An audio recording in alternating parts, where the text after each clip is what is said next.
The last part says, even when a person is asleep, the pran and the apan continuously functions to energize every soul of the body as the person sleeps. And so, the lesson for today's discussion is that bhuhu is an adjective of Om, and bhuhu is that being, that aspect of Paramatma that gives energy, that gives life, that provides opportunities so that we can develop ourselves. Just as in this body of ours, the pran energizes, invigorates each cell, every organ of the body without any form of differentiation, without any form of bias or prejudice. Om is a concept. Maharishi Dayananda writes, Padarth, ek Padarth, an entity, an eternal concept. And to understand this, it's really, really difficult. And so, what Gayatri Mantra does, what the words of Gayatri Mantra does, and last week I started with the Mahavyahritis, it tries to tell us some aspects of that universal being so that we can establish a sort of familiarity and gain some sort of acquaintance with that divine being. Last time I was talking about Bhu. Paramatma is Bhu, Bhuriti vai pranaha. Pranayati jivayati sarvan praninaha iti bhuhu. Paramatma is bhu because Paramatma gives energy to all beings, to all species in this universe. Paramatma starts the process of creation in this universe. And as I said last week, when someone passed away, Paramatma creates all those opportunities so that that person can go on and start again a new birth. Now, in the Chandogya Upanishad, there is a beautiful story. And the reason of saying this story is, last week I stopped off by talking of pran within our body.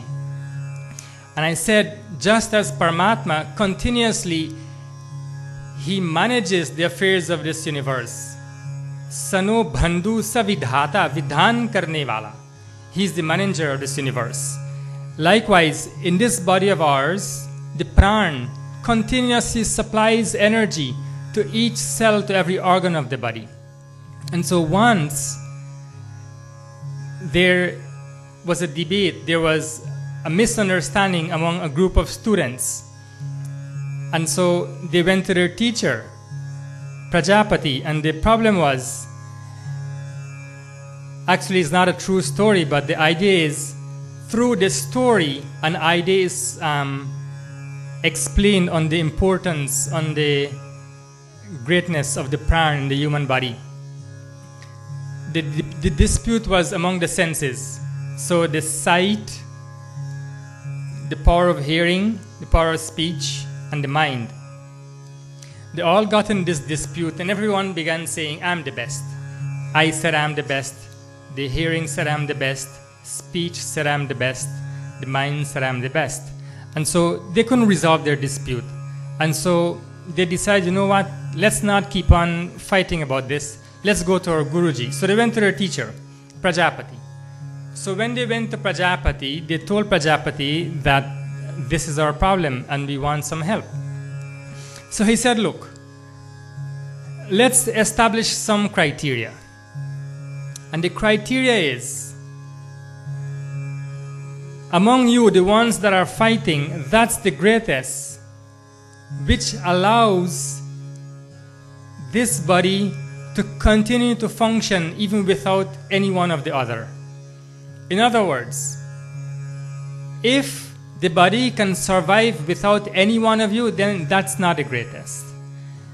So having understood this criteria, they decided, okay, let's go back and let's test this. So they went back. And so the I said, first, I'll go away from the body.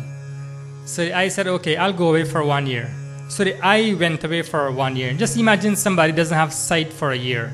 Someone is temporarily blind. And so after 1 year, when the sight came back, the sight saw this person was living, functioning very well. And so this sight understood, you know, I am not the best because this body, it really functioned without me. And so I didn't really fit the criteria Prajapati said. And so sight understood its place in a body and it became humble. And so likewise, the hearing power went away for a year. And after staying away for a year, the hearing power returned. And when the hearing power returned, the hearing power saw also that the person was functioning well. And you all know someone who, just imagine you have temporary hair loss for a year. You still would function. And so the hearing power became humble, having known that he's not the utmost important organ in the body. And likewise, the organ of speech went away. And so it came back after 1 year, and the person was functioning very well. And so speech understood its place in the body. And so speech also became very humble. And then eventually the mind said, okay, I'll go away. And so the mind went away. And just imagine you have lost your mind, you have lost your thinking capabilities for a year. Well, you could still survive. I mean, children, their minds are in the process of developing, and they still survive in this universe. There are a lot of adults whose mind doesn't function to its optimum, they still survive. And so eventually when the mind returned, the mind saw the body was functioning very well, and so the mind also understood its place in the body. And so the mind also became very humble. And so each one of these sense organs understood its importance in the body, and they also understood, you know what, I am not the best.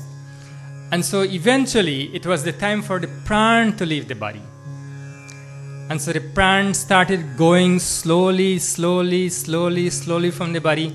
And as the pran started leaving the body, the feet start feeling lifeless. The lower part of the body started feeling lifeless. And all here start feeling lifeless. And they all start to realize that it's the pran that's the main element in this body that supplies all of us with energy, that allows all of us to do our function efficiently. And so they all clasped their hand and they told the pran, hey pran, mat jao, aap hi mahan hai, shari mein hi raho, mat jao. And so they understood that indeed it was the pran that's the greatest, that's of utmost importance in the body. And so what's the lesson here? Well, each organ is only focused towards its own domain. For example, eye can only see, the eye would never hear. Smell can only smell can never taste. Hands can only do things associated with the hands cannot taste, and so on and so forth. And so each sense organ is limited within its domain. In Sanskrit we call this swa-arth me pravrit, swart.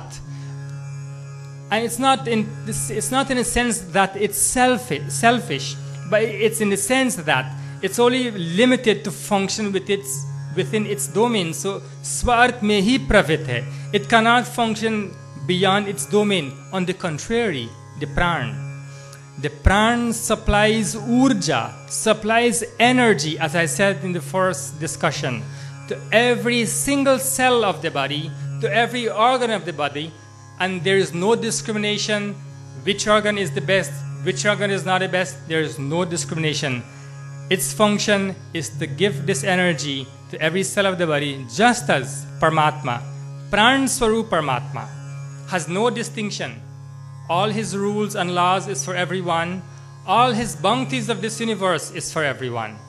And it's because of this, Paramatma is called Bhu, because he gives this energy to all of us. And it's because of this Bhu in this body of ours functions just like Paramatma. And so the more we are aware of Bhu, of this pran, of the breath we take in, the more we would create that awareness, that consciousness, that mindful presence of Bhu Paramatma.